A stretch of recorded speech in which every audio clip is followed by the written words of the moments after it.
കൃഷ്ണായ വാസുദേവായ ഹരയേ പരമാത്മനെ പ്രണതക്ലേശനാശായ ഗോവിന്ദായ നമോ നമഃ. ഹരിനാമകീർത്തനം ശ്ലോകം 47. ദംഭായ വന്മരമതിനുള്ളിൽ നിന്നു ചില കൊമ്പും തളിർത്തവധിയില്ലാത്ത കൈകനികൾ എൻ പേരിലൊത്തരികിൽ വാഴായ്വതിന്നു ഗതി നിൻ പാദഭക്തി ഹരിനാരായണായ നമഃ. ഈ ശ്ലോകം തന്നെ കുറച്ച് വ്യത്യാസത്തിൽ രണ്ട് തരം ലേശം വ്യത്യാസമായിട്ട് പിന്നെ വേറൊരു 2 വ്യാഖ്യാനങ്ങളുടെ കൂടെ കൊടുത്തിരുന്നത്, അതും കൂടി ഞാനിപ്പോൾ ചെല്ലാം. ഇതിൽ ഈ ദംഭായ വന്മരം അതിനുള്ളിൽ നിന്നു ചില കൊമ്പും എന്ന് വരെ ഒന്ന് തന്നെയാണ് കേട്ടോ, അത് വ്യത്യാസമില്ല. പിന്നെ ഒന്നിൽ ഇവിടെ തളിർത്ത അവധിയല്ലാത്ത കായികനികൾ എന്നല്ലേ നമ്മൾ വായിച്ച, പക്ഷെ അടുത്തേൽ തഴച്ചവധിയില്ലാത്ത കായികനിയും. പിന്നെ 3-ാമത്തെ വരി എൻ പേരിലൊത്തരികിൽ വാഴായ്വതിന്നു ഗതി എന്നുള്ളതിന് പകരം അമ്പോടിതന്നരികിൽ വായിക്കുന്നതല്ല ബദ. ഭയങ്കര വ്യത്യാസമുണ്ട്. നിൻ പാദഭക്തി ഹരിനാരായണായ നമ എന്നാണ്. പക്ഷെ ഇതിൽ നിൻ പാദഭക്തി ലത വള്ളി നാരായണായ നമ എന്നാണ്. അപ്പം അത് കുറച്ച് വ്യത്യാസമാണ്. ഞാൻ ആദ്യം ചൊല്ലിയതായിട്ട്, അതായത് ദംഭായ വന്മരമതിനുള്ളിൽ നിന്നു ചില കൊമ്പും തഴച്ചവധിയില്ലാതെ കായികനിയും അമ്പോടതിനരികിൽ വായിക്കുന്നതല്ല ബദ നിൻപാദ ഭക്തിലത നാരായണായ നമ. ഹരിന്നില്ല, അതിന് പകരം ലതാന്നുണ്ട് അവിടെ. പിന്നെ വേറൊന്നിൽ കുറച്ച് വ്യത്യാസമായിട്ട് തന്നെ ദംഭായ വന്മരമതിനുള്ളിൽ നിന്നു ചില കൊമ്പും തിളുർത്ത അവധിയില്ലാത്ത കായികനികൾ അമ്പോടടുത്തരികിൽ നിന്നാണ്. ഇതും കുറച്ച് വ്യത്യാസമാണ്. വാഴായ്വതിന്നു ഗതി നിൻപാദ ഭക്തി ഹരിനാരായണായ നമ. എന്തായാലും ഞാനപ്പോൾ ആദ്യം ചൊല്ലിയതാണ്, ഞാൻ ഫോളോ ചെയ്യണം കേട്ടോ. അപ്പോൾ നമുക്ക് അതിൻ്റെ അർത്ഥത്തിലേക്ക് പോവാം. ദംഭായ അതിൻ്റെ അർത്ഥം നോക്കാം. ദംഭായ വന്മരം അതിനുള്ളിൽ നിന്ന് എന്ന് പറഞ്ഞാൽ അഹങ്കാരമാകുന്ന, ദംഭം ചാലങ്കാരാണല്ലോ, അഹങ്കാരമാകുന്ന വലിയ ആ മരത്തിൻ്റെ ഉള്ളിൽ നിന്ന് അല്ലെങ്കിൽ മരത്തിൽ നിന്ന് ചില കൊമ്പും തളിർത്ത് പല അഭിമാനങ്ങളും ദുരഭിമാനങ്ങളുമാകുന്ന കൊമ്പുകളും തളിരിട്ട് വളർന്ന ഈ അഹങ്കാര വൃക്ഷത്തിൽ അഭിമാനവും ദുരഭിമാനവുമാകുന്ന പല കൊമ്പുകളും തളിരിട്ട് വളർന്ന് അവധിയില്ലാത്ത കായികനികൾ പറഞ്ഞാലോ കണക്കില്ലാത്തത്ര കായകൾ, ഫലങ്ങൾ. അത് ആ കായകൾ എന്താ? അഷ്ടവൈരികളാണ്. ഏതൊക്കെ നമ്മൾ ഇതിനു മുമ്പ് പറഞ്ഞുല്ലോ. രാഗം, ക്രോധം, രാഗം, ദ്വേഷം, കാമക്രോധ, മത, മോഹലോഭം, മതമാത്സര്യങ്ങൾ 6. കാമം, ക്രോധം, മോഹം, ലോഭം, മതം, മാത്സര്യം. അത് 6. പിന്നെ രാഗവും ദ്വേഷവും. അങ്ങനത്തെ അപ്പം അവധിയില്ലാത്ത കായികനികൾ എന്ന് പറഞ്ഞാൽ കണക്കില്ലാത്ത അത്ര അഷ്ടവൈരികളാകുന്ന കായകളുണ്ടായി. ഇതൊക്കെ നമ്മുടെ മനസ്സിൽ നന്നല്ലാത്തല്ലേ. എൻ്റെ പേരിലൊത്തരികിൽ വാഴായ്വതിന് അങ്ങനെ വളർന്നിട്ടേ വലിയ വൃക്ഷം, അത് അടുത്ത് വളർന്ന് എൻ്റെ ജീവിതത്തെ നിഴലിലാക്കാതെ ഇരിക്കുക, അല്ലെങ്കിൽ സദാ ആവരണം ചെയ്യാതിരിക്കുന്നതിന് വാഴായ്വതിന്. ഇതൊക്കെ വളർന്നിട്ട് ആ വലിയ വൃക്ഷം എൻ്റെ ജീവിതത്തിനെ അതിൻ്റെ നിഴലിലാക്കാതിരിക്കാനോ അല്ലെങ്കിൽ അതെന്നെ ആവരണം ചെയ്യാതെ എൻ്റെ ജീവിതത്തെ ഇരിക്കുന്നതിന് എന്താ വഴി? ഗതി നിൻ പാദഭക്തി, നിൻ്റെ പാദാരവിന്ദങ്ങളിൽ ശരണാഗതി അടയുക മാത്രമാണ്. ഭക്തിയോടുകൂടി ശരണാഗതി അടയുക മാത്രമാണ് ഒരേ ഒരു വഴി. ഹരിനാരായണായ നമാണ്. അതായത് എന്താ അറിയോ, അഹംഭാവം എന്ന് പറഞ്ഞിട്ടുള്ളൊരു വൃക്ഷം, ദംഭം ആണുള്ള വൃക്ഷം, അത് ശരിക്ക് വളരാൻ തന്നെ കാരണം എന്താ? മോഹമാണ്, നമ്മുടെ ഡിസയേഴ്സാണ്. അപ്പോൾ ആദ്യം മോഹം കാരണം ഈ അഭിമാനവും ദുരഭിമാനമായിട്ടുള്ള കൊമ്പുകൾ ധാരാളം കിളിർക്കും. എന്നിട്ട് അസംഖ്യം കായേ ഉണ്ടാവും അതിന്മേൽ. ആ കായകളാണ് എന്ന് പറഞ്ഞാൽ നമ്മൾ അഷ്ടവൈരികൾ എന്ന് പറഞ്ഞത് അല്ലേ. രാഗദ്വേഷവും കാമക്രോധ മോഹലോഭം അത് മാത്സര്യവും. ആ അഹങ്കാരവൃക്ഷം വലുതായി വലുതായി വന്നിട്ടേ എൻ്റെ ജീവിതത്തെ തന്നെ നിഴലിലാക്കുക, അല്ലെങ്കിൽ മറയ്ക്കുന്നതിന് മുമ്പേ, അല്ലെങ്കിൽ മറയ്ക്കാതിരിക്കാൻ എനിക്കൊരൊറ്റ വഴിയുള്ളൂ, ഭഗവത് പാദ ഭക്തി കൊണ്ട് അതിനെ വെട്ടിക്കളയുക, വേരോടെ വെട്ടിക്കളയുക. ഭക്തി കൊണ്ട് ആ മരം ഇങ്ങനെ വളരാൻ തുടങ്ങി അതിനെ വെട്ടിക്കളയുക, അല്ലെങ്കിൽ അത് വന്ന് എന്നെ മൂടും. അതാണ് എന്നെ ഭക്തി കൊണ്ട് എന്നിൽ പൊങ്ങുന്ന അഹങ്കാരവൃക്ഷത്തിനെ വെട്ടിമുറിച്ച് മാറ്റി അങ്ങയുടെ പാദങ്ങളിൽ എത്തിച്ചേരാൻ എന്നെ സഹായിക്കണേ. അതിന് അങ്ങയിലുള്ള ഭക്തി മാത്രമേ ഉപായമുള്ളൂ എന്ന് എനിക്കറിയാം എന്ന് പറയണം. ഈ വൃക്ഷം വലുതാവുന്നതിനെ തടയാൻ ഈ പാദാരവിന്ദ ഭക്തി മാത്രമേ ശരണമുള്ളൂ എന്നാണ് പറഞ്ഞത്. ഈ അറിയോ, ഈ ധംഭവൃക്ഷത്തിൻ്റെ നടുക്ക് ഭക്തിക്ക് വളരാനും വിഷമമാണ്. ഇപ്പം മറ്റേ ഇതിൽ പറഞ്ഞില്ലേ, നിൻപാദ ഭക്തി ഇല്ലാത്താന്ന് പറഞ്ഞുല്ലോ.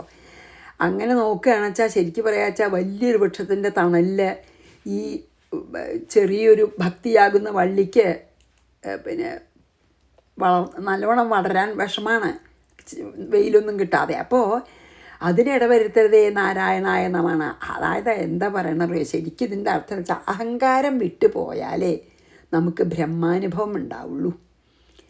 അതായത് ഭക്തി ജ്ഞാനവും വൈരാഗ്യവും ഒക്കെ വരണം വെച്ചാൽ അഹങ്കാരം നിശേഷം നശിക്കണം. ഭക്തി തഴച്ച് വളരണമെങ്കിൽ അഹങ്കാരവും അതിൻ്റെ ഫലമായുണ്ടാകുന്ന എല്ലാ കളകളും, അല്ലെങ്കിൽ വൃക്ഷമാണെന്ന് വെച്ചാൽ നമുക്ക് പറയാം എല്ലാ കൊമ്പുകളും, അഭിമാനവും ദുരഭിമാനമായിട്ടുള്ള കൊമ്പുകളും ഒക്കെ മുറിച്ച് മാറ്റിയാൽ തന്നെ ഭക്തി തഴച്ച് വളരുള്ളൂ എന്നാണ് അതിൻ്റെ ഒരു അർത്ഥം. പിന്നെ ഈ പറയുക, അഹങ്കാരവൃക്ഷത്തിൻ്റെ കൊമ്പുകളെന്ന് പറഞ്ഞതാണ് ഈ ഷഡ്വൈരികളൊക്കെ. ഇങ്ങനെ അഹങ്കാരം വർദ്ധിച്ചാൽ, അതുകൊണ്ട് നമുക്ക് അതൊന്ന് മനസ്സിലാക്കേണ്ടതെന്ന് വെച്ചാൽ, ഇങ്ങനെ അഹങ്കാരം അങ്ങോട്ട് കൂടി പോയാൽ നമ്മൾ ആദ്യം ഒക്കെ അത്ര ഒരു അഹങ്കാരത്തിൻ്റെ ശക്തിക്ക് അത്ര ഇതുണ്ടാവില്ല. കുറച്ച് കഴിയുമ്പോൾ അറിയോ, ആദ്യമൊക്കെ നമ്മൾ പറയും ഓ ഈശ്വരൻ്റെ അനുഗ്രഹം എന്നൊക്കെ പറയും. കുറച്ച് കഴിഞ്ഞാൽ അഹങ്കാരം വർദ്ധിക്കുമ്പോൾ ഈശ്വരനെ മറക്കും. ഈ ഹിരണ്യകശിപോ ഹിരണ്യാക്ഷനൊക്കെ രാവണനൊക്കെ ചെയ്ത പോലെ. അപ്പോൾ നശ്വരമായിട്ടുള്ള ഈ ഭൗതിക സുഖങ്ങളുടെ പിന്നാലെ പോയി നമ്മൾ അഹങ്കാരം വർദ്ധിക്കുമ്പോഴാണ് പറയണം കേട്ടോ. അതായത് ഭഗവാന്റെ പാദാരവിന്ദങ്ങളുള്ള ഭക്തി കൊണ്ട് നമ്മൾ അപ്പം മുളച്ച് വരണ ഈ വൃക്ഷങ്ങളെ വെട്ടി മാറ്റിയില്ലെങ്കിൽ നശ്വരമായ ഭൗതിക സുഖങ്ങളുടെ പിന്നാലെ പോയിട്ട് നമുക്ക് ദുഃഖഗർത്തങ്ങളിൽ വീഴേണ്ടി വരും. ഈ വൃക്ഷം നമ്മുടെ ജീവിതം, ഈ അഹങ്കാരവൃക്ഷം നമ്മുടെ ജീവിതം നശിപ്പിക്കാതിരിക്കണമെങ്കിൽ ഒരേ ഒരു മാർഗം ഭഗവത് ഭക്തി മാത്രമേ ഉള്ളൂ. എന്താ ഇതിൻ്റെ ഒരു വെച്ചാൽ, നമുക്ക് നല്ല ഭക്തി വേണം. ശരണാഗതി അടയണം വെച്ചാൽ ഞാൻ ഇല്ലാതെ അവന് വേണം, ഞാൻ അങ്ങയുടെയാണ് എന്ന് ഉള്ളതാവണം. അങ്ങ് എൻ്റെ ആണെന്നുള്ളതും കൂടിയും പോകണം എന്ന് പറയും അല്ലേ. ഇപ്പം നമ്മൾ ചിലപ്പോൾ പറയും ഓ എൻ്റെ ഗുരുവായൂരപ്പൻ, അതും പോകണം, അതും കൂടിയും പോകണം എന്നാണ് പറയുക. ഗുരുവായൂരപ്പൻ്റെ ഞാൻ, അല്ലെങ്കിൽ എൻ്റെ ഭഗവാൻ എന്നല്ല, ഭഗവാന്റെ ഞാൻ, അത്രയ്ക്കാവണം. അതായത് ഞാൻ എന്നുള്ളതിന് ഭഗവാന്റെ വെറും ഒരു ഭഗവാൻ യന്ത്രി, ഞാൻ യന്ത്രം. അതന്നെ അതിന് അങ്ങനൊരു ഞാൻ വെറും ഒരു യന്ത്രം, ഭഗവാനാണ് ആ യന്ത്രം നടത്തുന്നത് എപ്പോഴും. എനിക്ക് ഇപ്പം നമുക്കൊരു വാക്വം ക്ലീനർ നമ്മൾ ഉപയോഗിക്കുകയാണെങ്കിൽ, നമ്മൾ ഉപയോഗിച്ചിട്ടില്ലെങ്കിൽ അത് അവിടെ ഇരിക്കല്ലേ ഉള്ളൂ, അതിന് സ്വന്തമായിട്ട് യാതൊന്നും പറ്റില്ല ഇല്ലല്ലോ. അതുപോലെ ഞാനൊരു വെറും ഭഗവാന്റെ കയ്യിലത്തെ യന്ത്രം എന്ന് തോന്നണമെങ്കിൽ എന്താ വെച്ചാൽ ശരിക്കെന്നെ ശരണാഗതി മനോഭാവം വേണമെങ്കിൽ ഭക്തി തന്നെ വേണം. ശരണാഗതി വന്നു കഴിഞ്ഞാൽ നമ്മുടെ അഹങ്കാരം കുറഞ്ഞു തന്നെയാണ് അർത്ഥം. അപ്പോൾ പിന്നെ ഈ അഭിമാനമൊന്നും വളരൂല്ല. നേരെ തിരിച്ച് അഭിമാനത്തിൻ്റെ വൃക്ഷം കിട്ട് തഴച്ച് വളർന്നാൽ ഭക്തി അവിടെ നശിക്കുകയും ചെയ്യും. അതാണ് അതിനെ വളരാൻ സമ്മതിച്ചാൽ, അതാണ് പറയണത്. അപ്പോൾ അഹങ്കാരം നിശേഷം നശിച്ചാൽ മാത്രമേ നമുക്ക് ഭക്തി ഉള്ളിൽ വരുള്ളൂ. അപ്പോൾ ഈ ശ്ലോകത്തിൻ്റെ രത്ന ചുരുക്കം അത്രയേ ഉള്ളൂ. എന്താ അറിയോ, അഹങ്കാരം വിട്ടുപോയാൽ മാത്രമേ നമുക്ക് ബ്രഹ്മാനുഭവം ഉണ്ടാവുള്ളൂ. അതായത് ഭക്തി, ജ്ഞാനവും വൈരാഗ്യവും വളരണമെങ്കിൽ അഹങ്കാരം നിശേഷം നശിച്ചേ തീരൂ. അതുകൊണ്ട് അതിന് എന്നെ അനുഗ്രഹിക്കണേ. ആ ഭക്തി തളച്ച് വളരണേനൊരു വിഘ്നമായി നിൽക്കുന്ന ഈ അഹങ്കാര വൃക്ഷത്തിനെ നശിപ്പിക്കണേ ഹരിനാരായണായ നമഃ എന്നാണ് ഈ ഒരു ശ്ലോകത്തിൽ പറഞ്ഞത്. അപ്പം നമുക്ക് 47 ഒന്നും കൂടിയും ചൊല്ലിയിട്ട് 48 കൂടിയും ചെയ്യാം കേട്ടോ. ദംഭായ വന്മരമതിനുള്ളിൽ നിന്നു ചില കൊമ്പും തളിർത്തവധിയൽ ഇല്ലാത്ത കായികനികൾ എൻ പേരിലൊത്തരികിൽ വാഴായ്വതിന്നു ഗതി നിൻ പാദഭക്തി ഹരിനാരായണായ നമഃ. ഇനി 48 കേട്ടോ. ധന്യോഹമെന്നുമതി മാന്യോഹമെന്നുമതി പുണ്യങ്ങൾ ചെയ്ത പുരുഷൻ ഞാനിതെന്നുമിതി എന്നല്ല കാൺകൊരു കൊടുങ്കാടു ഡംഭമയമൊന്നിച്ചു കൂടിയതു നാരായണായ നമഃ. അതായത് ഈ നമ്മളുടെ അഹങ്കാരത്തിലുണ്ടാവണ ഏത് തരം അഭിമാനവും നമ്മുടെ ആത്മസാക്ഷാത്കാരത്തിന് തടസ്സവും.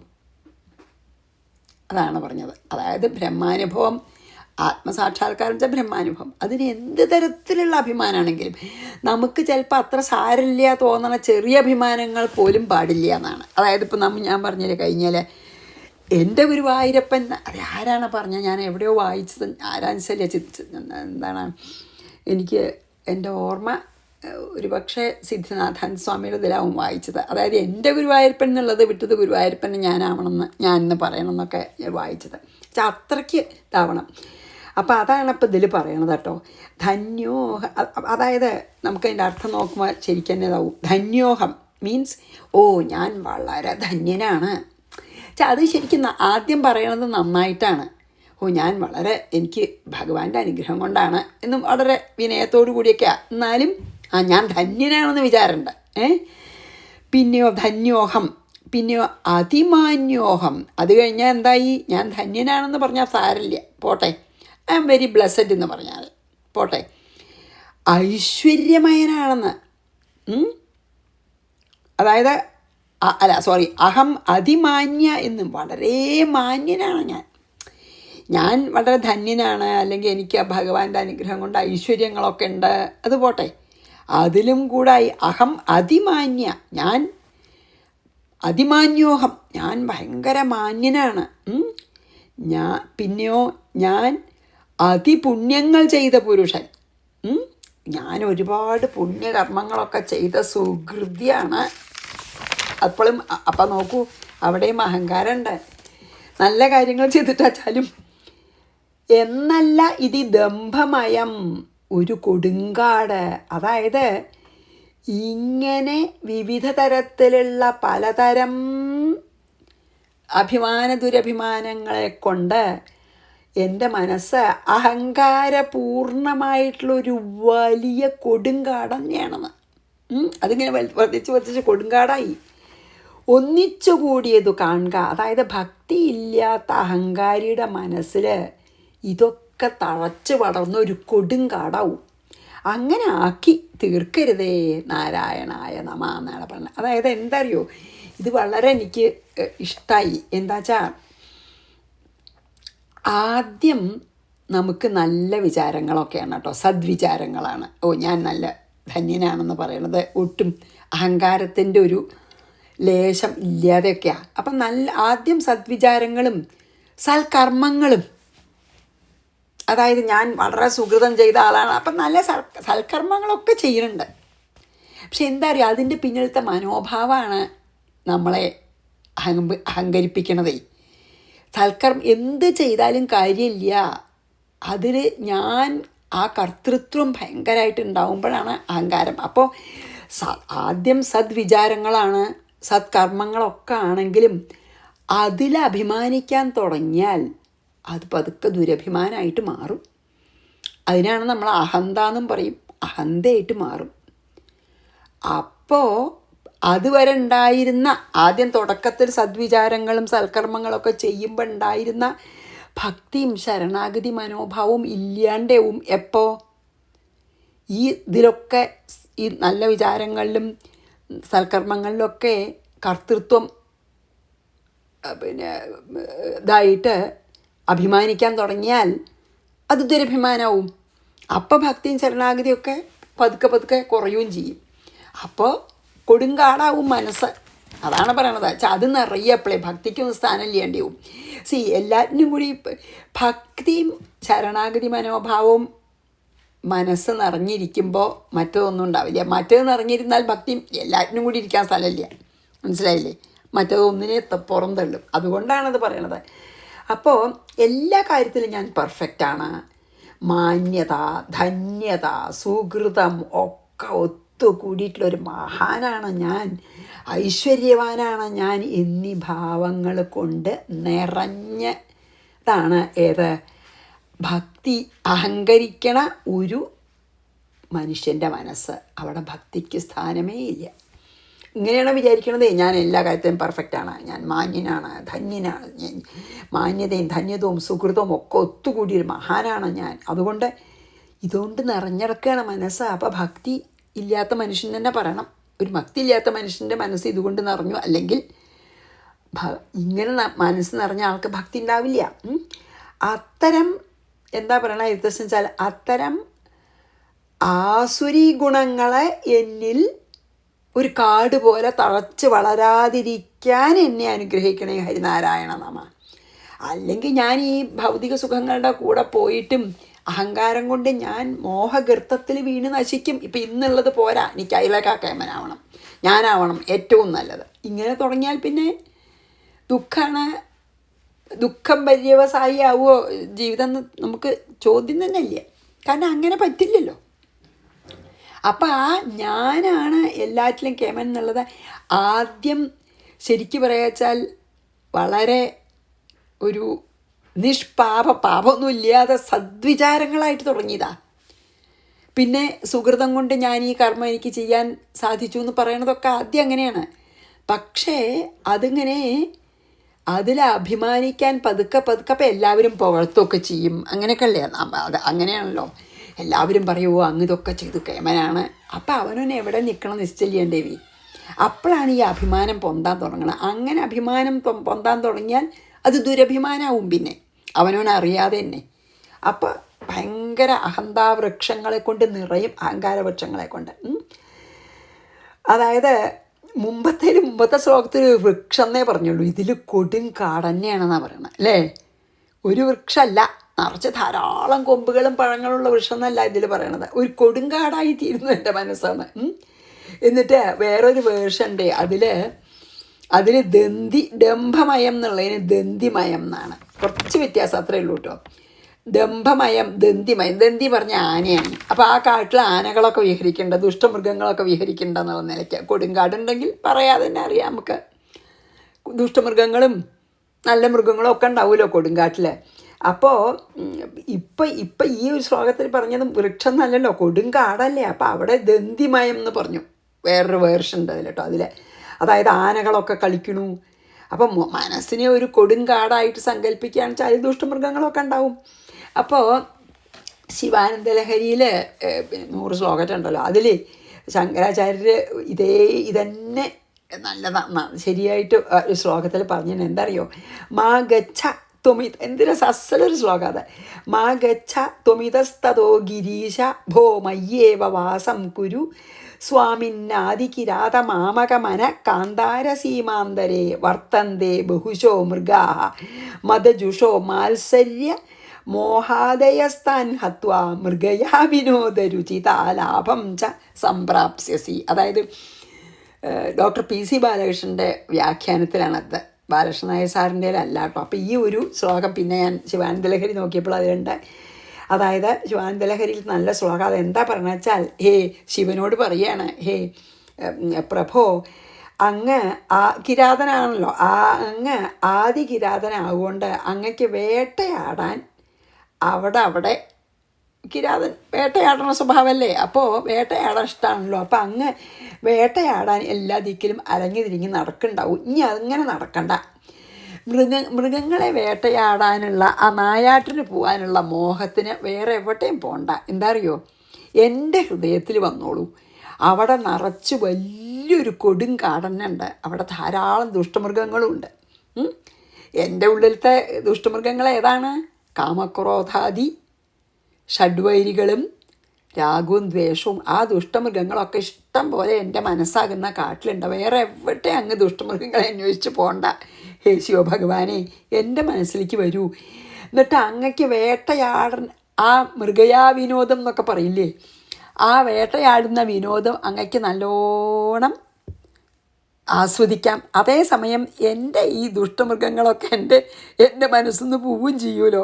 അതുകൊണ്ട് ദയവ് ചെയ്ത് എൻ്റെ മനസ്സിൽ വേട്ടയാടിക്കോളൂ.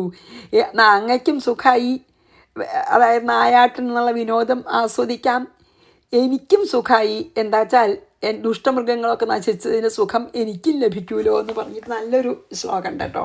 പിന്നെന്താണ് ശിവാനന്ദ ലഹരിയിൽ. അപ്പോൾ ഇതിലിപ്പോൾ അതാണ് പറയണത്. കാരണം അത് മാറാതെ നമുക്ക് ആത്മാർത്ഥമായിട്ടുള്ള ഭക്തി ഉണ്ടാവില്ലേ. അത് വളരെ എനിക്ക് ഉള്ളിൽ കൊണ്ടു. കാരണം ശരിയാണ്, പലപ്പോഴും നമ്മൾ ആദ്യം ശരിക്കും ഒട്ടും അഭിമാനമായിട്ടോ അഹങ്കാരമായിട്ടോ അത് വിചാരിക്കുക. പക്ഷെ ആളുകളൊക്കെ അസലായിട്ട് എത്ര അസലായിട്ടാണ് പറയണമെന്നൊക്കെ പറയുമ്പോൾ നമ്മൾ കുറച്ച് കഴിയുമ്പോൾ അതിനെ, അതായത് അതുകൊണ്ടാണ് എല്ലാ പുരാണങ്ങളിലൊക്കെ പല കഥകളിലും പറയണത്, നമ്മൾ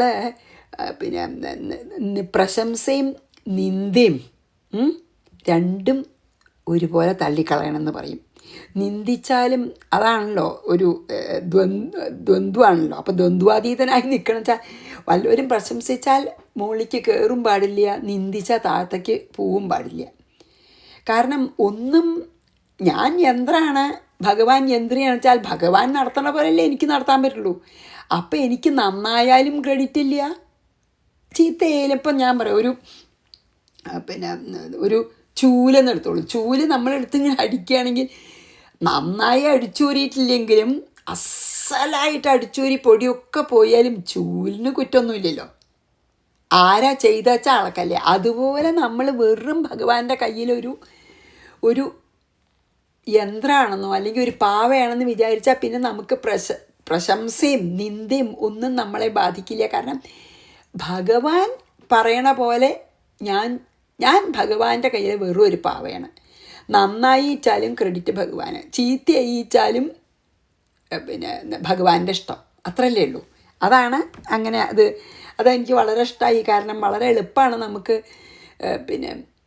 കോൺഫിഡൻസ് എന്ന് പറയണത് തന്നെ ചിലപ്പോൾ കോൺഫിഡൻസ് ഒരു നല്ല നിലയ്ക്കുള്ള ഒരു വാക്കാണെങ്കിൽ പോലും ചിലപ്പോൾ കോൺഫിഡൻസ് തന്നെ ഓവർ കോൺഫിഡൻസ് ആയാൽ ദുരഭിമാനമായി, അല്ല അഹന്തയായി അല്ലേ. ഓവർ കോൺഫിഡൻസ് ആയാലും, അല്ലെങ്കിൽ നമ്മൾ പറയുമല്ലോ ഇപ്പോൾ മെഗല്ല മാനിയ എന്നൊക്കെ പറയുമല്ലോ. അതായത് ഞാനാണ് ഏറ്റവും ഇതെന്നുള്ള വിചാരം അതൊരിക്കലും നമുക്ക് ഒരു വിനയം തരില്ലല്ലോ. അപ്പോൾ ഭക്തിക്ക് വിനയമില്ലാതെ ഒരിക്കലും പറ്റില്ല. ഞാൻ എന്നുള്ളത് മാറ്റിയാലേ പറ്റുള്ളൂ എന്ന് പിന്നെയും പറയുകയാണ് എഴുത്തച്ഛനെ. അപ്പോൾ ഇത് വളരെ നല്ല ശ്ലോകമാണ്. കാരണം നമുക്ക് വളരെ എളുപ്പമാണ്, മനുഷ്യനെ വളരെ വിജിലൻ്റ് ആയിരിക്കണം എന്ന് പറയുകയാണ്. അതായത് വളരെ എളുപ്പമാണ് നമുക്ക് കോൺഫിഡൻസോ അല്ലെങ്കിൽ നമുക്ക് സന്തോഷമായി വല്ലവരും പറഞ്ഞാൽ അതിനെ തന്നെ അഭിമാനവും ദുരഭിമാനമായിട്ട് മാറാൻ വളരെ എളുപ്പമാണ്. നമ്മളതിനെ ഞാനാണ് ചെയ്യണമെന്ന് അങ്ങോട്ട് തീർച്ചയാക്കാം. ഭഗവാനാണ് എന്നെ ചെയ്യിച്ചതെന്ന് തീർച്ചയാക്കിയാൽ ഭഗവാനാണല്ലോ ക്രെഡിറ്റ്. അപ്പോൾ പ്രശംസിക്കുമ്പോഴും ക്രെഡിറ്റ് കോസ്റ്റ് ഭഗവാൻ. നേരെ തിരിച്ച് അതാണ് കർത്തൃത്വം ഭോക്തൃത്വം എന്ന് പറഞ്ഞാൽ. കർത്തൃത്വം ഉണ്ടോ അപ്പം നമുക്ക് നന്നായി പറഞ്ഞാൽ ഞാൻ ചെയ്തു എന്നാവുമല്ലോ. അതില്ലെങ്കിൽ അതാണ്, അതിനൊക്കെ ശരിക്കും ഈശ്വര കൃപ തന്നെ വേണം അങ്ങനെ തോന്നാതിരിക്കാനും. പക്ഷേ നമുക്ക് മനസ്സിനെ ശാസിക്കാൻ നോക്കാം, വിജിലൻ്റ് ആവാം, അത്രേ ഉള്ളൂ. അപ്പോൾ നമുക്ക് ഈ 48 അല്ലേ, അതെ 48 നമുക്ക് ചൊല്ലിയിട്ട് ഇവിടെ നിർത്താം. അവിടെ ധന്യോഹമെന്നതു മതി, മാന്യോഹമെന്നു മതി, പുണ്യങ്ങൾ ചെയ്ത പുരുഷൻ ഞാനിതെന്നുമിതി എന്നല്ല കാൺകൊരു കൊടുങ്കാടുടംഭമയമൊന്നിച്ചു കൂടിയതു നാരായണായ നമഃ. ശ്രീകൃഷ്ണാർപ്പണമസ്തു. സർവത്ര ഗോവിന്ദനാമ സങ്കീർത്തനം. ഗോവിന്ദ ഗോവിന്ദ. ഗുരുവായൂരപ്പാ ശരണം.